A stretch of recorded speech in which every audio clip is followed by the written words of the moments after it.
Le ville venete sono un simbolo della fusione tra arte, architettura e produttività agricola che caratterizzò il patriziato della Repubblica di Venezia tra il XV e il XIX secolo.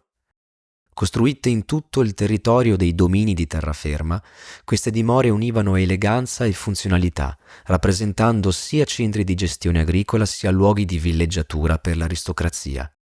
Complessivamente nel Veneto vi sono 3.807 ville, molte delle quali ancora oggi testimoniano la grandiosa storia della Serenissima, anche attraverso i loro giardini e parchi. La Villa Veneta era il risultato dell'investimento delle ricchezze accumulate grazie al commercio, particolarmente florido durante il culmine della potenza veneziana. La transizione dalla mercatura alla gestione fondiaria diede origine a un nuovo modello abitativo che doveva riflettere sia la magnificenza del proprietario sia la sua connessione con la terra. Queste dimore furono monumenti di rappresentanza per casate come i Corner, i Barbaro, i Badoer, gli Emo, i Grimani, i Foscari, ma furono al tempo stesso centri di innovazione artistica, grazie all'opera di grandi architetti come Andrea Palladio, Vincenzo Scamozzi e Jacopo Sansovino, e di artisti come Paolo Veronese e Giambattista Tiepolo. Le ville palladiane, in particolare, rappresentano il culmine di questa tradizione, tanto da essere inserite nel patrimonio mondiale dell'UNESCO.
Con la morte di Palladio nel 1580, le ville venete iniziarono a trasformarsi per adattarsi ai cambiamenti sociali ed economici. Dal XVII secolo in poi, il carattere agricolo delle ville passò in secondo piano, lasciando spazio a un uso più ricreativo e rappresentativo. La villeggiatura divenne uno status symbol, in particolare per la ricca borghesia veneziana che cercava di emulare lo stile di vita aristocratico. Un esempio di questa evoluzione è rappresentato dalla riviera del Brenta, dove decine di ville furono costruite lungo il Naviglio, che collegava Venezia a Padova. Questo canale di collegamento divenne una sorta di estensione del Canal Grande, con ville come Villa Foscari la Malcontenta e Villa Pisani a Stra. Tuttavia, il declino della Serenissima nel 1797 segnò anche l'inizio di un periodo di abbandono per molte ville. Molti edifici furono venduti, trasformati o lasciati in rovina, mentre solo una parte fu recuperata grazie a interventi di tutela nel XX secolo.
L'architettura delle ville integra elementi classici come colonne e frontoni con soluzioni innovative per adattarsi alla campagna. Le barchesse, ad esempio, rappresentano una tipologia unica, con porticati eleganti che conferivano dignità anche agli spazi di lavoro. Gli interni delle ville sono spesso decorati con affreschi di valore. Tra i più famosi ci sono quelli di Paolo Veronese a Villa Barbaro, che trasformano le pareti in un trionfo di colori e prospettive illusionistiche, e il trionfo della famiglia Pisani di Giambattista Tiepolo, dipinto sul soffitto del salone centrale di Villa Pisani. Il paesaggio circostante era parte integrante del progetto. Giardini geometrici, fontane e giochi d'acqua contribuivano a creare un'atmosfera di eleganza e tranquillità. Questi spazi erano spesso concepiti come teatri a cielo aperto, in cui natura e architettura si fondono armoniosamente.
Donga donga taccatare che tatà. Tintanto, tinta tintanga. Tintanto, tinta tintanga. Tintanto, tinta tintanga.